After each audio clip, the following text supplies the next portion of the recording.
రాజధాని అమరావతి నిర్మాణానికి కేంద్ర బడ్జెట్లో 15,000 కోట్లు కేటాయించింది. దీంతో రాజధాని పనులను పరుగులు పెట్టించేందుకు ప్రభుత్వం వేగంగా పనిచేస్తోంది. ఈ తరుణంలో రాజధాని ప్రాంతంలో నిలిచిన నిర్మాణాల స్థితిగతులపై సాంకేతిక నిపుణులతో ప్రభుత్వం కమిటీని నియమించింది. అసలు ఈ కమిటీ ముఖ్య ఉద్దేశం ఏంటి?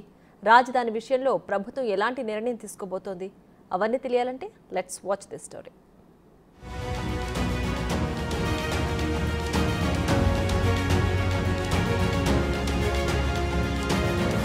రాజధాని అమరావతి ప్రాంతంలో నిలిచిన నిర్మాణాల స్థితిగతులపై సాంకేతిక నిపుణులతో ప్రభుత్వం కమిటీ నియమించింది. వివిధ శాఖల ఇంజనీర్స్తో ఏర్పాటు చేసిన సాంకేతిక కమిటీకి ప్రజారోగ్య శాఖ ఇంజనీర్ ఇన్ చీఫ్ చైర్మన్గా ఉంటారు. సభ్యులుగా రహదారులు, భవనాలు, Vijayawada municipal corporation, AP CPDCL, AP CRDA, ADC సంస్థలకు చెందిన చీఫ్ ఇంజనీర్స్ ఉంటారు. ఎన్ఫోర్స్మెంట్ డైరెక్టరేట్ నుంచి ప్రతినిధిని కమిటీలో నియమిస్తూ ఉత్తర్వులు జారీ చేసింది. రాజధాని ప్రాంతంలో చేపట్టిన వేర్వేరు నిర్మాణాలు పరిశీలించాలని సాంకేతిక కమిటీకి ప్రభుత్వం ఆదేశాలు జారీ చేసింది. నిలిచిపోయిన నిర్మాణ పనులు ఎక్కడి నుంచి ప్రారంభించాలన్న అంశంపై సూచనలు చేయాలని కోరింది.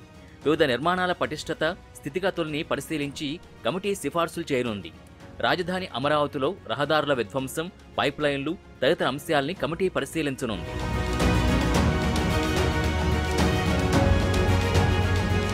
కాగా గతంలో చంద్రబాబు సీఎంగా ఉన్న సమయంలో అమరావతిలో నిర్మాణాలు జరిగాయి.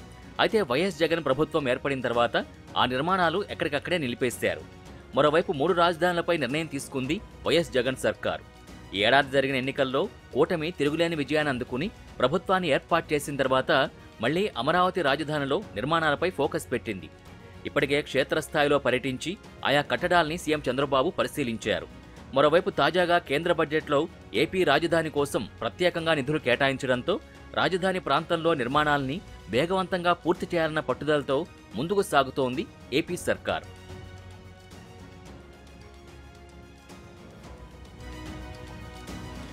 ఆంధ్రప్రదేశ్ పునర్విభజన చట్టానికి కేంద్ర ప్రభుత్వం కట్టుబడి ఉందని కేంద్ర ఆర్థిక మంత్రి నిర్మలా సీతారామన్ స్పష్టం చేశారు. విభజన చట్టాన్ని గౌరవిస్తూ ఆంధ్రప్రదేశ్ అభివృద్ధికి అవసరమైన నిధుల్ని బడ్జెట్లో కేటాయిస్తున్నామని ఆమె ప్రకటించారు. రాజధాని అమరావతి అభివృద్ధికి 15,000 కోట్లు ప్రత్యేక సాయాన్ని బడ్జెట్లో కేటాయించారు. అవసరాన్ని బట్టి భవిష్యత్తులో అమరావతికి మరిన్ని అదనపు నిధులిచ్చేందుకు కేంద్రం సిద్ధంగా ఉందని అన్నారు. Andhra Pradesh reorganisation act. Our government has made concerted efforts to fulfill the commitments in Andhra Pradesh Reorganization Act, recognizing the state's need for the capital, recognizing the state's need for a capital. We will facilitate special financial support through multilateral development agencies.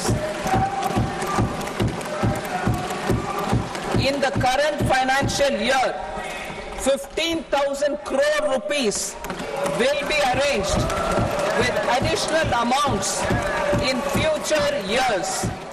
మొత్తంగా 10 ఏళ్ల నిరీక్షణకు ఫలితం దక్కింది. నవ్యాంధ్రను నిలబెట్టాలనే ఆశకు అవకాశం లభించింది. నవ్యాంధ్ర రాజధానికి నిధులు సాధించుకుంది AP. మొదటి 5 ఏళ్లు నిధుల కొరతతో 1 అడుగు ముందుకు 2 అడుగులు వెనక్కి అన్నట్టుగా ఉన్న అమరావతి భవిష్యత్ తర్వాత 5 ఏళ్ల పాటు మూలకపడ్డ పనులతో ప్రజలకు భరోసా లేకుండా పోయింది. ఇప్పుడు మళ్లీ ఆశలు చిగురిస్తున్నాయి. బడ్జెట్లో కేంద్ర ప్రభుత్వం ప్రకటించిన 15,000 కోట్ల సాయంతో నవ్యాంధ్రకు క్యాపిటల్ వర్క్స్ మళ్లీ ట్రాక్ ఎక్కనున్నాయి.